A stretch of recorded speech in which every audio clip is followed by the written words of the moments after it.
Arsenal receive a massive boost regarding Jurrien Timber, but is the story now over for Marquinhos, whilst Premier League clubs could be bringing down profit and sustainability regulations? This is the Arsenal News Show.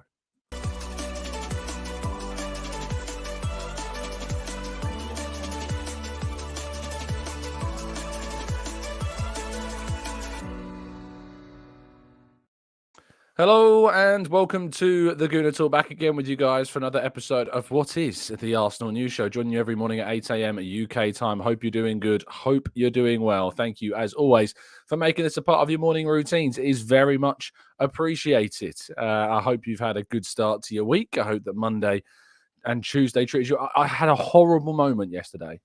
I've got plans to see my brother-in-law on Friday, and going out for a meal and a couple of drinks and stuff in the evening. And you go through the week and you're thinking about what you've got ahead of yourself. And obviously that is at the end of my week. And so I'm kind of looking forward to that. And yesterday I thought it was Wednesday. So I was eating dinner and I was like, a couple of days and I'll be able to go out on Friday and relax and, just enjoy the fact that the week of work is over. And it was Tuesday. And that was horrible because Tuesday, as I maintain, is the worst day of the week. It's deceptive. You think you're much closer to the end of the work week than you are. And yeah, that wasn't nice. But I tell you what did perk me up. It was the fact that in yesterday's show, we set the challenge of reaching 1,000 likes. And we're going to try and do this every single day until the end of the season, if we can. And maybe beyond. Let's see if we can just make it the TGT target of 1,000 likes every day. And we hit 1.5 thousand likes on the video. You guys are astonishing. I cannot stress enough how proud I am of the community that we have here. It is, and I maintain this to be, the best audience, the best group of people, the most supportive group of people I could ever wish for. I always maintain that your community, your audience is a reflection of the work you put in, which makes me feel incredibly proud of what we've done together. So thank you. And let's keep smashing it. Let's keep doing it. So smash that like button, and we are going to push this all the way as far as we can. So thank you. If you haven't already dropped a like on the video, please make sure you do. Help us on our way to the target of subscribers matching that of the Emirates Stadium as we try and hit that 60,000 target. Maybe by the end of the season. I doubt it. We'd need a hell of a push to be able to do that, but maybe through the summer we'll be able to do it. I guess we'll have to wait and see. Let's jump into today's stories right after we said good morning to those joining us in the chat box. Pika Who, good morning to you. Damien, Marcus, Glenn, Matt G, Shari, Jimbo, Red Star. We've got Kaiser and Kieran. We've got Blackshine and Carlton and Tabani. Matt G, Paul, Eddie, Darren, Barry, Maximius, Rowan, NSW, Stephen, Angela, Anthony, Franklin, Dylan, Sweating Merlot, Morgie, plenty more of you guys and girls as well. Thank you so much for tuning in. It is very much appreciated. So do indeed subscribe if you haven't done so already. Pass the channel on to your friends if they're looking for content every single day on their morning routines, on their way to work, on their way to school, however they want to absorb their Arsenal content. Just steer them in this direction. And we'll do our best to keep you informed and as objective and grounded and emotionally stable as we can, as always. Right, so to the stories. Premier League clubs are set to meet to discuss profit and sustainability rules. A really interesting story coming out yesterday. I'm reading from an article on the Football.London website written by my colleague Tom Coley. Premier League sides will discuss a major restructure of the current financial regulations in place known as profit and sustainability regulations in a 2-day meeting on Tuesday and Wednesday, February 6th and 7th. It comes as the three sides have current charges held against them with breaching monetary laws. Everton twice, Nottingham Forest and Manchester City have all been charged with different breaches in the past year. City's alleged 115 charges, a totally unprecedented call made by the league 12 months ago, is the most high profile and complex, and it relates to historical allegations of systematic cheating between 2008 and 2018. Forest and Everton's case is more straightforward. The two sides have both gone over the 105 million loss-making threshold over that 3-year period. Clubs will meet for an organised talk over various issues with PSR being a point on the agenda, and the proposal is set to move towards UEFA's cost control measure. So we'll see if this does indeed change. We are seeing significant restrictions going on. I hope that things do change. I hope that the audio is okay. I think for some it may have gone a little bit weird. It might be the internet, so apologies about that. I'm hoping that it sorts itself out. It shouldn't be going weird, but I'm hoping that it sorts itself out. But we're hoping to see some changes. We're hoping to see some improvements, if you like, in the world of finances and football. So keep the fingers crossed that things do improve. But the Premier League clubs, such as Arsenal, have, I think at least, we've been in a position where we're hoping that things do get better. We're hoping that the financial restrictions placed upon clubs allow the league to be more competitive. And if we want that to happen, then we are going to have to see Arsenal restricting their spending in certain positions because it affects all clubs. I think the rules and the regulations and the financial restrictions should exist. I think there should be things in place to stop clubs going mad with money. I mean, look at Chelsea. They should be punished for spending their money frivolously and poorly. Arsenal should be rewarded for being shrewd and targeted in their business. So I hope that the rules, if they are to change, still promote competition and don't just bow to the pressure of clubs wanting to spend huge sums of money. Moving into more Arsenal-specific related stories, and Amario Cozier-Duberry, according to Fabrizio Romano, is still in talks with Arsenal over a potential contract. It's very difficult to kind of understand, I suppose, the position that Amario Cozier-Duberry is in, because he is a person that faces a real level of competition in those wide areas. We all expect Arsenal to be active in the transfer market regarding potentially bringing in new wide forwards in the summer. We know we've been linked with the likes of Pedro Neto, for instance. I hope at least that Amario Cozier-Duberry, if he is to renew, that we can be in a position to give him opportunities. But you could not begrudge him of not signing a new deal if indeed he doesn't see that pathway. And that pathway is going to be very, very difficult to see kind of established because Saka's there and Martinelli's there and Nelson's still here and Trossard's still here. Havertz can play in wide areas if we ever wanted him to. Fabio Vieira can play there as well. Marquinhos remains here for the moment. And Arsenal, I think, would want to sign somebody as well. But I think Rich actually raises a really good point in the chat, which is I hope that Cozier-Duberry looks at somebody like Amari Hutchinson and decides that it's worth staying. Now, it is worth pointing out that Amari Hutchinson made a terrible choice of moving to Chelsea of all teams, and maybe it would be different if he moved elsewhere. But it is a good point that the grass is not always greener, and maybe staying at Arsenal is the right move. But Arsenal will be hoping to at least signing up to a new deal for a number of benefits. One being, of course, the player is talented, and who knows, he could succeed at Arsenal. And the other being, if he doesn't, Arsenal would hope to make a sale and some pure profit on any potential exit. Now, Marquinhos, speaking of which, has not been included in the UEFA Champions League updated squad lists. He is currently with the Brazilian under-23s in the pre-Olympic tournament at the moment. And I think that there is an expectation that he will move on. I don't think that we will see Marquinhos play again senior level in an Arsenal shirt. He has, as I say, been away with the Brazilian under-23s for their pre-Olympic tournament, in which they're doing very well, actually. And they've been doing pretty well up until the kind of next stage of the tournament, if you will. They beat Ecuador and then lost to Venezuela on the last match day, which meant they progressed anyway. They then lost to Paraguay's under-23, sadly. And then they've got games against Venezuela tomorrow and then Argentina on Sunday. They probably will have to win those two games if they have any hope of winning that final group stage tournament. But Marquinhos has not really been involved all that much. He's come off the bench. He's started, I think, one game in the first group stage, but with the likes of Endrick and Andre Santos and players like this, it's no surprise that he's not really necessarily getting the minutes. It is of a different level. But Corinthians are said to be interested in Marquinhos, and maybe we'll see him move in the coming weeks, because we know that the Brazilian market is open all the way through until March. So maybe that is where Marquinhos will end up.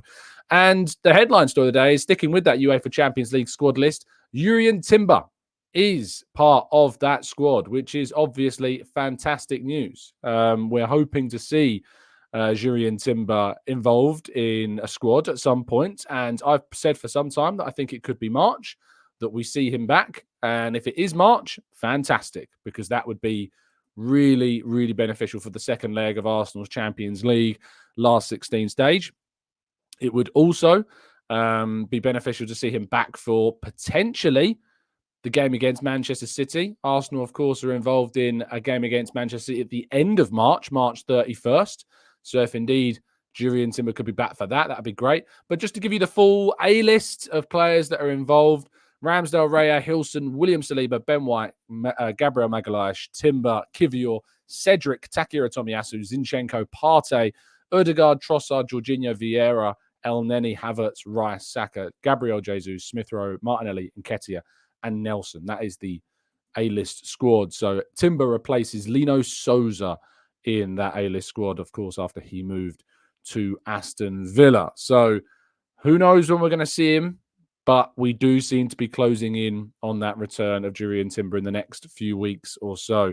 Let's keep the fingers crossed that turns out to be the case. We can really hope that it is going to be happening soon.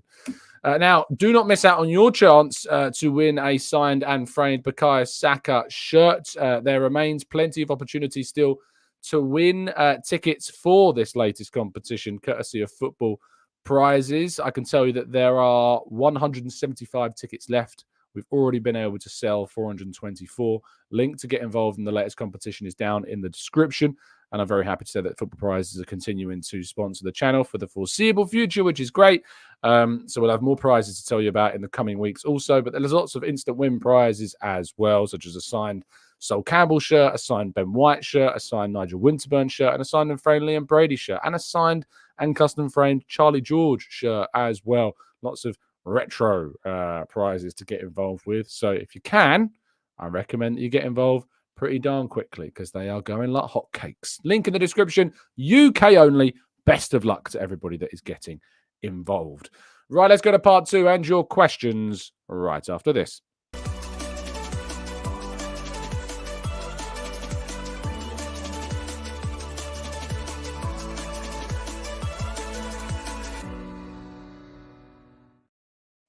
Okay, part 2. If you haven't done so already, please do drop a like. As I said at the start of the show, a massive thank you to everyone for helping us reach 1.5 thousand likes on yesterday's show. Amazing support and dedication, and a real showing of the power of you guys. So thank you. Please do drop a like before you head anywhere else. It takes just a second. It really does help us out. Derek in the chat says, "Good morning, Tom and viewers. Thanks for all the hard work. We all appreciate it. And everyone that helps with the channel. Have a great night out, Tom, on Friday. You deserve it." From Irish Gooner in Liverpool. Thanks, Derek. Best of luck walking around the streets of Liverpool with your Arsenal shirt worn proudly, I'm sure. Nell says, "Nice top, Tom." I'm wearing the Ian Wright inspired shirt today. Not worn mine yet, Nell says. "Taking her for a spin when I go to a stag do in Prague." Have you ever been? If so, any tips? Any good place to go? I've not, actually. I've not been to Prague yet. It is one of those places that's certainly on the checklist, but I imagine there'll be a stag do in the near future that I attend that will be there. So I can't give you any specifics, but I'm sure people in the chat box and the comment section will be more than happy to give you some suggestions. Harvey says, "What exactly is Partey's injury? I'm not so updated. As far as I was aware, it was kind of a thigh problem that he'd continued to have issues with, and that the setback was related to that same thigh problem." So yeah, it's a very frustrating one, and it obviously keeps coming back. And despite the fact that he's undergone surgery to try and fix it, it's still not yet managed to sort it out. Maximir says, "Tom, the fact that we have one of the youngest first team squads that consistently plays week in, week out could be prompting these graduates to perhaps look outside of the club for first team chances." And it is, of course, Maximir, it's the challenge. It's always going to be a challenge to try and find that balance, isn't it? To be able to find the ability to not only, I suppose, not only be in a position where you are, what's the right way of putting this? Giving opportunities to young players. But if you've got that young team, because that's the core that you're building, it makes it much harder to then give young players that chance. I had plenty of debates with people on social media over the last few days about Jakub Kiwior, because I think he came on against Liverpool and had a really good game. And I do think that the idea that we would give Lino Souza a chance over Jakub Kiwior, someone that we've invested £20 million into, someone that plays international football for Poland, and that we throw them in to an important game in the league from the start or even from the bench over Kiwior, I just find mad. And I think that was certainly justified by Kiwior's appearance in the second half against Liverpool. If we have not given him those chances and say instead we'd thrown one of the kids into that position and they struggled because they've never played at senior competitive level before, and then you're looking for Kiwior to come on after not playing as many minutes, would he have had as good of a performance against Liverpool? There's a really strong argument to say that maybe not, because he wouldn't have been as prepared. But we've given him those opportunities. We've given Kiwior those chances. And that meant when we called upon him to be needed in that game, it meant that he had a really, really good performance. And thank goodness that we did. Olu, I just want to give a shout out to, has been a member with the channel now for 29 months. Thank you so much, Ollie, for the continued support of the channel and the commitment that you show every single day in our chat boxes. It means a lot. Fran says, did you see that Victor Osimhen is prioritizing Arsenal in the summer? I didn't. There's no suggestions on official kind of threads at the moment that he is prioritizing Arsenal at the moment. That's certainly not something that I've seen or heard at this moment in time. He is interested in a Premier League move. We know this. However, his preferences are not necessarily as not well known. There's been suggestions that there were preferences that he'd prefer Chelsea. I hadn't heard that either. I just heard his options are very much open to a Premier League move, but unsure about where that location might be. Depressed Tornado asked a really good question. Hey, Tom, how do I become a TGT member? This is a good question. You can do so. If you go to the link in the video description, you'll find a Linktree link. If you click on that Linktree, it will take you to the TGT Linktree page, and there should be a little extra link in there which will tell you about memberships. It will take you back to a page. Now, sometimes it can be a bit tricky when you click it. Sometimes it doesn't actually bring up the page. You may have to do it on your desktop or an Android. I know that sometimes it's not the best for iPhones, so sometimes it doesn't always show up. But if you go over to that link tree and then click on the link, there's a really outdated video that I probably need to update actually regarding the channel memberships. But yeah, I'd recommend going and checking that out, and hopefully that'll help you to join up as a member. I have said this before. I am considering swapping YouTube memberships for something like Patreon, but at the moment we're sticking with YouTube memberships. And if we do change, you'll be well notified in advance. And of course, I don't think what we would do is get rid of YouTube memberships entirely. We'd probably just take them down so that people can keep their little membership, how long they've supported the channel, but lower it to like a lower, like 99p. And then if you want to support the channel elsewhere, you can do it on Patreon. But I've not decided that process yet. So as soon as I know, you'll know. Rowan says, any concerns regarding Ben White's time wasting with throw-ins leading to yellow cards? I feel like he does it regardless if we lead or not. Maybe it's just how he does his throw-ins. Yeah, it's a fair point and fair question, Rowan, because I thought that he deserved his yellow card, actually, against Liverpool. He took ages for 2 throw-ins, and then he was warned by the referee, and then he took ages to take a free kick. So it was always going to be the way that he was going to get a yellow card, and he got that yellow card. Is there a concern? I suppose if he gets sent off in a game because he's received a yellow for time wasting and he gets another yellow later on, that would be where the concern is. But at the moment, we've so far survived. Ben White is one of our most carded players. He's, I think, the second highest on the list with Gabriel Jesus, I think they're both on 5 in the Premier League. I think he's got 7 across all competitions. Havertz is the most carded with 6 in the Premier League. So that's one to look out for maybe as we get further down the line. Nathan says, hey, Tom, if you could swap the win against Liverpool in the league for a win in the FA Cup, would you? Absolutely not. Not a chance, Nathan. No, it's a fair question, but no, I would not swap the win in the league for the win in the FA Cup. That win in the league is so important. so important for Arsenal in terms of where they stand in the context of the title race this season, where they could finish come the end of the season, how they're viewed as a club as well, the momentum that gives us. If we'd have won that FA Cup game instead, we still would have won the Palace and the Forest game, but then losing against Liverpool could have really harmed us. So I think building on that momentum is important for our league form going into the Champions League games. It gives us belief. It changes the conversation around the club as well. So no, I wouldn't, Nathan, have swapped those two at all. Rich says, why would anyone listen to this on an iPhone, Tom? Doesn't your face deserve to be enjoyed on a large desktop screen? I'm not sure about that, Rich. I appreciate the kind compliment and kind words, but yeah, I'm not sure that I could agree about that. It's a face made for radio, you might say. Paul says, why the yellow card for White for time wasting when the referee just adds the time back on at the end?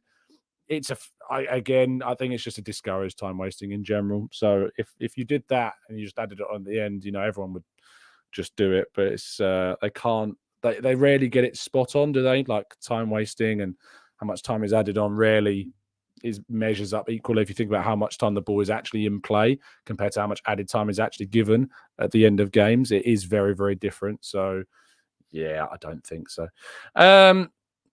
Derek says, Tom, I'm a bit behind, but everyone forgets about Fabio Vieira, and I think that he will have a crucial moment this season. I really hope that he does. He really needs a crucial moment this season, Derek. He needs to have an impact. He needs to have something that we can reference. He needs to have something that we can point to and say, okay, maybe Vieira is now starting to, really come to the fore and showcase why we bought him and vindicate the decision to invest, because at the moment he is one of those players that's on a list that we don't want to see many players on, which is the jury's out list and the misses at the moment. If you were saying if is he a hit or a miss, he's a miss at the moment.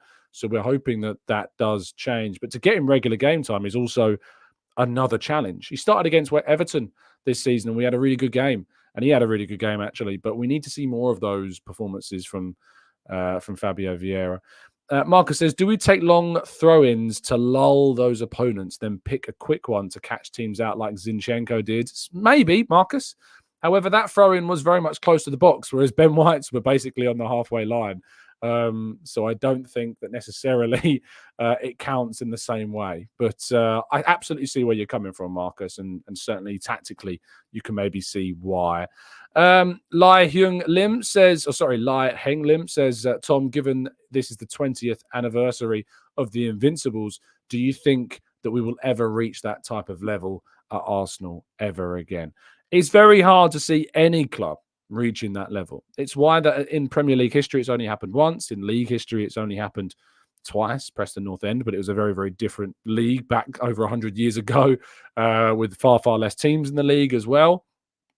It's very difficult to see any team reaching such a level of perfection in a league race. Liverpool, prior to playing us, were said to have been cheated out of their game against Spurs. And to some degree, I think you've got to agree, because that VAR decision was horrific that caused them to lose that game. And not only that, but then Arsenal have gone and ended that as well. And they would have been unbeaten potentially up until us playing them and us beating them. So I think that you have to appreciate that Invincibles achievement is and goes beyond anything that anyone has ever achieved in this sport, because the Premier League is the most competitive, difficult league in the world. So to go unbeaten in it is unbelievably good. I know teams have gone unbeaten in other leagues, but the Premier League is just ridiculous of an achievement. Let's go to Martin says, the thrower has to have the option to throw, so the rest of the team have to also share some of the blame. And Kurt says, time wasting is also about killing momentum, not just killing time. Absolutely. Ian says, would you like to see Tomiyasu back in the left back even if Zinni is fit? Also, does Jorginho come back into the midfield versus this must-win game against West Ham? Is it a completely different game? I think I would play Jorginho against West Ham. I think we might not even have a choice to play Tomiyasu because Zinchenko might not be fit and Tomiyasu is now back. Kivior did play quite well in the second half. There's an argument that maybe he deserves to start that game and Tomiyasu can come off the bench if indeed Kivior is struggling. But yeah, I think we probably start the game with Jorginho and then one of Kivior or Tommy at left back, even if Zinchenko was fit. If Zinchenko was fit, though, he might start. He had a really good first half, actually, against Liverpool. He was influential. He helped him building up play. He was quick in his availability on the left-hand side for Gabriel. Played more of a traditional left-back style, actually, in that game. I hope he's fit, but from the sounds of things, from what we heard from Arteta after the game, he didn't seem all that confident, but I guess we'll wait and see. He might be okay. But we've got lots of options. But every game is a must-win. Every single game is a must-win now. There's no games that aren't must-wins for Arsenal. If you're in a title race, I don't think you can describe any game as a must-win in the context that there might be others that aren't. I think every single game we play is a must-win if we want to win the title. Nell says, Tom, if you had to choose between us winning the Premier League or the Champions League this season, which would it be?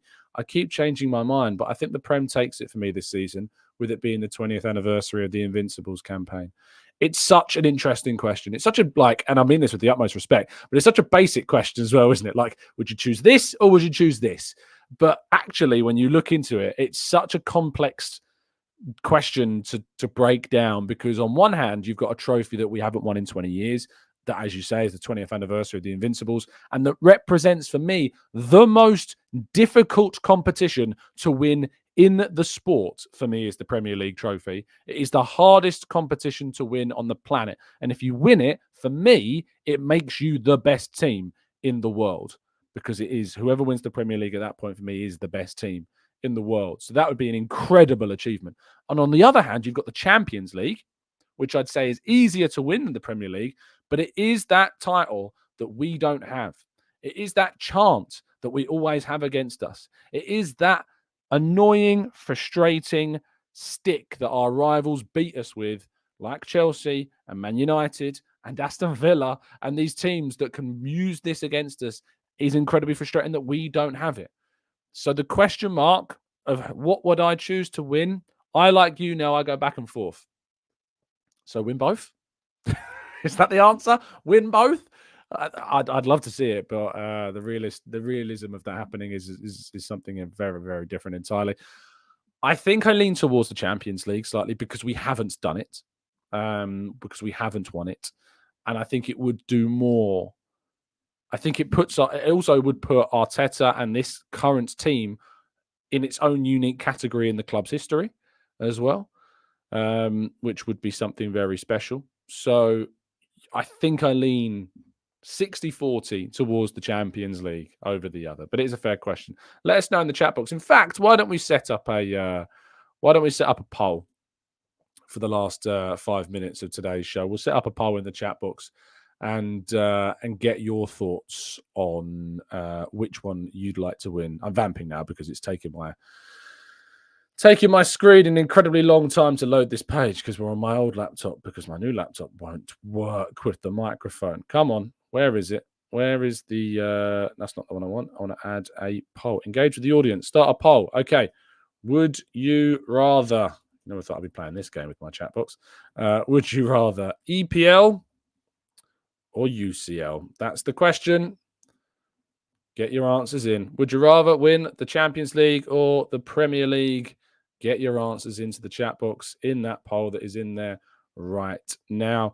Let's go to Amira says, hi, not included in the Champions League squad. Is he going out on loan? No, I think he's included in the B squad, Amira. So I wouldn't worry too much about that. I think he's in the B squad with some of the youngsters.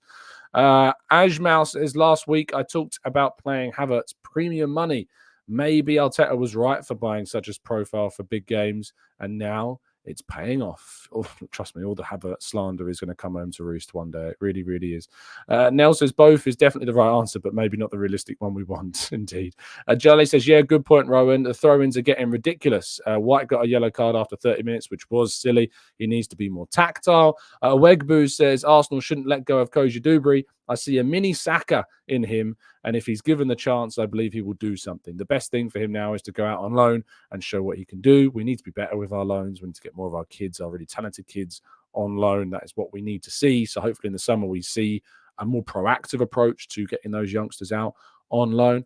Chun Ho says, I want the Premier League, because if we win it now with Pep and Klopp still at their respective clubs, it will be an incredible achievement to beat those managers. Fantastic point. You could say the same about the Champions League, but Liverpool aren't in it, of course, this season. Great point. Eamon says, what laptop do you use? Well, my main laptop is a Dell XPS, but this one's an old Lenovo that I'm currently using, but I need to swap to a Mac, but I can't commit financially to that at the moment. It's a lot of money for a Mac, and when I'm saving to move house, it's very, very difficult to go and jump on that. I'm saving. There's saving going on. There's lots of things I want to do. All the investment that you guys put into the channel, we invest as much of it back into the channel. I'm looking at upgrading the camera very soon as well, which will be from the support that you guys give to the channel. So it's saving for a lot of things, whilst also saving to move house is very, very tricky, especially if you live in the UK at the moment. You'll know just exactly how the house market is at the moment. It's not great. And Amanda says, I absolutely refuse to go along with this, but since I have no choice, I'll take the Champions League. Shall we do a quick check on our poll? 61% of you are saying Champions League, and 37% of you are saying, it's changing. Wow, it's really changing a lot. 61. Oh, it's goodness me. It's changing all the time. 60-40. I said I was 60-40 to the Champions League, and it seems the chat box is reflecting that. I do say your audience is a reflection of yourself, so maybe that's the case. Perfectly shown there. Let's go to Kunyul, who says, Tom, given the league table, this survey is biased in our favor for the Champions League. Maybe that's the case. Lee J says Champions League all day. 2006 still hurts. Yeah, don't even bring it up. Tyzer says, considering Chelsea's possible profit and sustainability breaches and Liverpool losing their manager in the summer, it makes me confident going into the summer transfer window. How do you feel, as I think we're talking to a player right now? I think Arsenal will be planning well ahead of the window. I think a lot of unofficial things are going on, and I think Arsenal are putting the starting touches on to what they want to do for the summer. So, yes, it's exciting. I think the summer transfer window is going to be exciting. The last one was exciting. Declan Rice, £105 million spent. More money spent in a window than ever before in Arsenal's history. It was a great summer. It was a really exciting one, and we haven't even seen the benefits of Jurrien Timber yet. So let's wait and see if we can have an even more exciting one in 2024. And let's see finally if we can get some benefit from some of the investment in the likes of Timber, because we certainly need that. Chris says, either way, I would be happy as we would get the Champions League next season, which shows great stability as well. Yes, winning the Champions League does qualify you to be in pot one of next season's Champions League. Rich says, Tom, should we be looking at a partnership with championship teams, Charlton and QPR, to allow us to send youngsters develop quietly? The kids need stability, not a succession of 6-month loan moves. I'm not sure what the rules are around partnerships with other clubs in England. I think there are maybe certain rules which stop that from happening. You can come to you can certainly build relationships with other clubs and start sending more players on loan to those other clubs. But I think there's something about specific established partnerships that they may be blocking, which is why multi-club models across the world are different, and it's certainly very different in that regard.